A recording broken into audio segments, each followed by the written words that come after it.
Hello my dear friends, welcome to Suman education TV. నేను మీ కర్ణాటి అశోక్ చక్రవర్తి. మనం have form discuss చేసుకుంటున్నాము. Have ఫామ్లో have, has, had, will have అనే words ఉన్నాయి. అందులో ఏంటంటే 3 సిచ్యువేషన్స్ అనమాట. అవి హ్యావ్ ఫామ్ యూజ్ చేస్తే ఎవరైనా సరే ఈ 4 వర్డ్స్ని 3 సిచ్యువేషన్స్లోనే యూజ్ చేస్తారు. మీకు అంతకంటే ఎక్కువ ఉండదు. ఎందుకంటే ఇంగ్లీష్ అంటే మనకు చాలా వరకు ఏంటిది అర్థం అవ్వడం లేదు, అసలు ఎంత చూసినా కూడా అర్థం కావడం. నాకు చాలామంది స్టూడెంట్స్ అంటూ ఉంటారు, ఏంటో సార్ అసలు ఎంత చూసినా అర్థం కావడం లేదు అని. ఏంటో ఏమేమో ఉంటాయి. అవన్నీ చూడాల్సిన అవసరం లేదు మై డియర్ ఫ్రెండ్స్. మాట్లాడాలి అంటే ఈజీ, మాట్లాడాలి అంటే నేర్చుకోవడం ఈజీ. కానీ కాంపిటేటివ్ ఎగ్జామ్స్ ఇంగ్లీష్ రాయాలి అంటే మాత్రం కష్టం. అదైతే కష్టం. నాకు తెలిసిన ఒక ఫ్యాకల్టీ ఉన్నాడు, ఆయనకి 80 years. ఆయన ఇంగ్లీష్ టీచ్ చేస్తాడు. ఆయన ఏమన్నాడంటే, సార్ అన్ని సబ్జెక్ట్స్ ఎగ్జామ్స్ పేపర్స్ రాయొచ్చు, కానీ ఇంగ్లీష్ రాయడం మాత్రం కష్టం. ఒక ఎక్స్పీరియన్స్డ్ ఇంగ్లీష్ ఫ్యాకల్టీకి మీరు ఇంగ్లీష్ పేపర్ ఇచ్చినా he will also not get complete marks. Master minds, the pride of India. Inter, MPC, BiPC, MEC, CEC చదివిన విద్యార్థులకు సిఏ మరియు సిఎంఏ ఫౌండేషన్ కొరకు నూతన బ్యాచెస్ ప్రారంభం. అంటే అంత కన్ఫ్యూజింగ్గా ఉంటుంది, ఇదే వాస్తవం. కానీ కొంతమంది ఈజీగా వస్తుంది అంటారు, అలా కాదు. అలాగే కొంతమంది బ్యూటిఫుల్ లాంగ్వేజ్ అంటారు, అలా కూడా కాదు. అది కన్ఫ్యూజింగ్ అనమాట. ఒకే వర్డ్ని చాలా రకాలుగా యూజ్ చేయొచ్చు, అందుకని అది అందమైన లాంగ్వేజ్ అంటారు. ఇంగ్లీష్ అనేది అర్థం కాదు, అందుకని అందమైన లాంగ్వేజ్ అంటారు. అలా కాదు మై డియర్ ఫ్రెండ్స్. అర్థం కాంది అందమైనది ఉండదు, అర్థం కాంది కన్ఫ్యూజింగ్గా ఉంటుంది. అండ్ ఇక్కడ మనము విల్ హ్యావ్ అనే ఈ కాన్వర్జేషన్ ఒక్కసారి మనం చూసినట్టయితే, sentences already we have finished and this is the first situation we are writing here. మనము 3 సిచ్యువేషన్స్ అంటే ఫస్ట్ సిచ్యువేషన్ ఇక్కడ దీంతో ఫినిష్ అయిపోతుంది అనమాట. ఇది ఫ్యూచర్ టెన్స్, అలాగే conversation with will have sentences రాసాము. విల్ హ్యావ్ తర్వాత కూడా మనకు వచ్చేది V3నే వస్తుంది. V3 ఇప్పుడు subject have form V3 other words అది వస్తుంది. ఇప్పుడు సబ్జెక్టు హ్యావ్ ఫామ్ V3. ఇక్కడ చూడండి, పాజిటివ్ సెంటెన్స్, నెగిటివ్ సెంటెన్స్ చూస్తే తెలుస్తుంది అనమాట. పాజిటివ్ సెంటెన్స్ ఎక్కడ ఉంది చూడండి, ఇక్కడ subject will have, have form, తర్వాత V3 done, MC other words అలా ఉంటుంది. సో ఇప్పుడు ఒకసారి కాన్వర్జేషన్ చదివేసి మనకు అక్కడ positive, negative, HE question, WH question ఎక్కడుందో చూద్దాము. అంతా కూడా మీరు ఎంత చదివినా, ఏ మ్యాటర్ చూసినా, what ever the matter it is, what ever the news it is, what ever the article it is, what ever the passage it is, what ever the story it is, you will find all these sentences. మనకు positive కానీ, negative కానీ, HE question, WH ఇవే ఉంటాయి, వేరే ఉండవు. చెప్తున్నాను కదా, మనకేంటి అంటే ఇంపారేటివ్ సెంటెన్సెస్, ఎక్స్క్లమేటరీ సెంటెన్సెస్ కూడా ఉంటాయి, కానీ అవి ఎక్కువగా ఉండవు. ఎక్కువగా ఉండేవి మనకి ఇవే. The first sentence is will you have got your certificate by this evening. ఇందులో బై అనే వర్డ్ కామన్ వర్డ్ అని చెప్పాను. బై అనేది ప్రతి సెంటెన్స్లో యూజ్ అవుతుంది అనమాట. అది correct usage. What happens sir if I don't use that by అన్నారనుకోండి, ఏమవ్వదు. సెంటెన్స్ అనేది ప్రాపర్గా యూజ్ చేయాలి, ఫార్మల్ లాంగ్వేజ్ మీరు మాట్లాడాలి, కరెక్ట్ లాంగ్వేజ్ మీరు మాట్లాడాలి అంటే ఈ రూల్స్ ఫాలో అవ్వాలి. Will you have got your certificate by this evening అన్నా. ఈ సాయంకాలం లోపల నువ్వు సర్టిఫికేట్ తీసుకొని ఉంటావా అని. అతను తీసుకోలేదు, ఈ సాయంకాలం లోపల నువ్వు సర్టిఫికేట్ తీసుకుంటావా అని అడుగుతున్నాడు అనమాట. ఇక్కడ చూడండి, విల్ వచ్చింది, you have, will have, okay, will have. Got అనేది V3. Then next sentence will then have. Answer చెప్తున్నాడు ఏంటంటే, no I won't have got my certificate by this evening. లేదు, ఈ సాయంకాలం లోపల నా సర్టిఫికేట్ నేను తీసుకొని ఉండను అంటున్నాడు. Then subject this is and I won't have. Won't అనేది నేను చెప్పాను, will not is equal to won't, right? Do not is equal to don't, cannot is equal to can't, does not is equal to doesn't, did not is equal to did, will not is equal to won't. And what will you have done by next year? Next year వరకు నువ్వేం చేసి ఉంటావు. by next year లోపు నువ్వేం చేసి ఉంటావు. ఇక్కడ will వచ్చింది చూడండి, then have again. then ఇది V3. I will have done MCA. నేను MCA చేసి ఉంటాను అంటున్నాడు. MCA ఫినిష్ చేసి ఉంటాను. will వచ్చింది, have వచ్చింది, then done.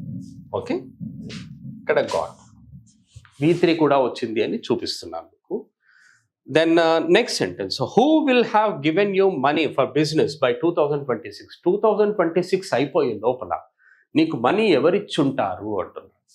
ఇప్పుడే ఇవ్వలేదు. This is not 2026. 2026 అయిపోయే లోపల నీకు మనీ ఎవరిచ్చుంటారు అంటారు. సార్ ఇది అర్థం కావడం లేదు సార్ అంటారు. అంత కన్ఫ్యూజ్ అవ్వాల్సిన అవసరం లేదు, అంతగా మైండ్ పెట్టాల్సిన అవసరం లేదు. ఎందుకంటే ఇవి ఎక్కువగా యూజ్ చెయ్యం మనం. The sentences are there but we don't use them. అవి మనం ఎక్కువ యూజ్ చేయము. And I'm clearly telling you this future perfect tense అంటారు దీన్ని. చూడండి, who will have given you. Who అనేది సబ్జెక్ట్ అవుతుంది, నేను చెప్పాను. And then given P3. My grandfather will have given money by 2026. అప్పటి వరకు మా గ్రాండ్ ఫాదర్ ఇచ్చుంటాడు అంటున్నాడు.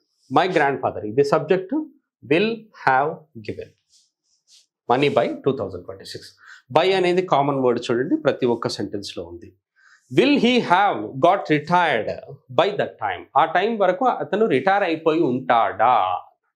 He is now on duty, he is working there, he is doing his job. But ఇతను ఏమంటున్నాడు, 2026 లోపల రిటైర్ అయిపోయి ఉంటాడా అంటున్నాడు. అండ్ విల్ వచ్చింది have got by that time, ఆ టైం లోపల. Yeah, he will have got retired by that time. ఆయన అప్పటి వరకు రిటైర్ అయిపోయి ఉంటాడు అంటున్నాడు. హీ అనేది subject, will have got.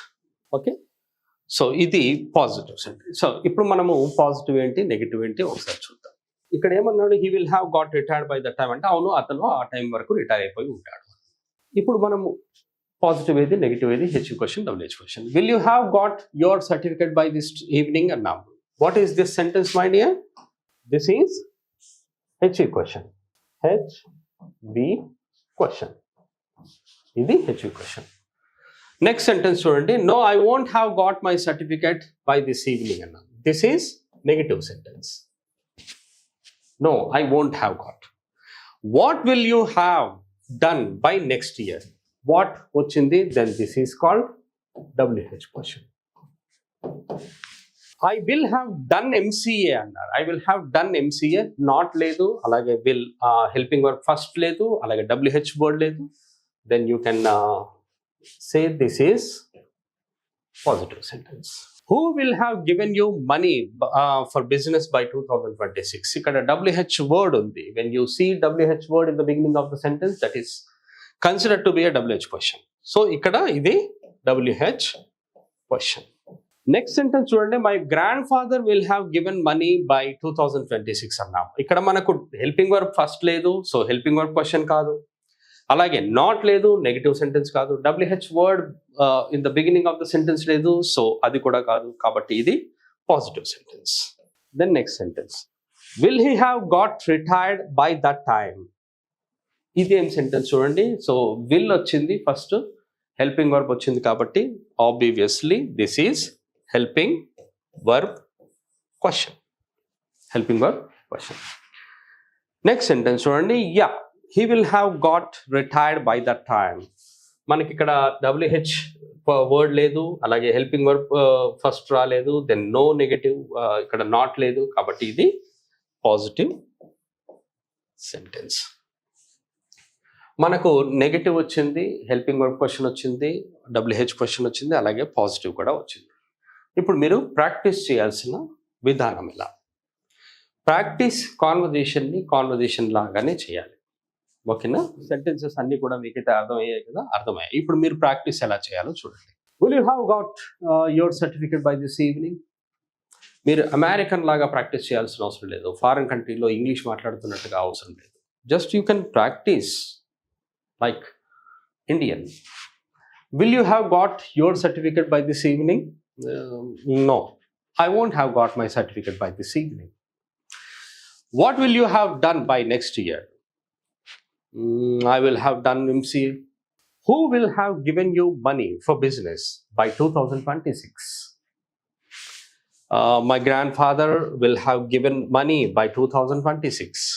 Then will he have got retired by that time? He will have got retired by that time. ఎలా అనాలి అంటే యా, ఈ విధంగా అనాలి. ఎక్స్ప్రెషన్స్ అంటారు వీటిని. Yeah He will have got retired by that time. No, ఈ అనేది మనము ఆ ప్రొనౌన్సియేషన్ అనేది ఆ విధంగా రావాలి. ఎక్స్ప్రెషన్స్ లాగానే రావాలి. సో మై డియర్ ఫ్రెండ్స్, మీరు చూడండి, హ్యావ్ ఫామ్ వచ్చినప్పుడు subject have form, then V3. My dear, have ఫామ్లో వచ్చేసి మీకు హ్యావ్, హ్యాస్,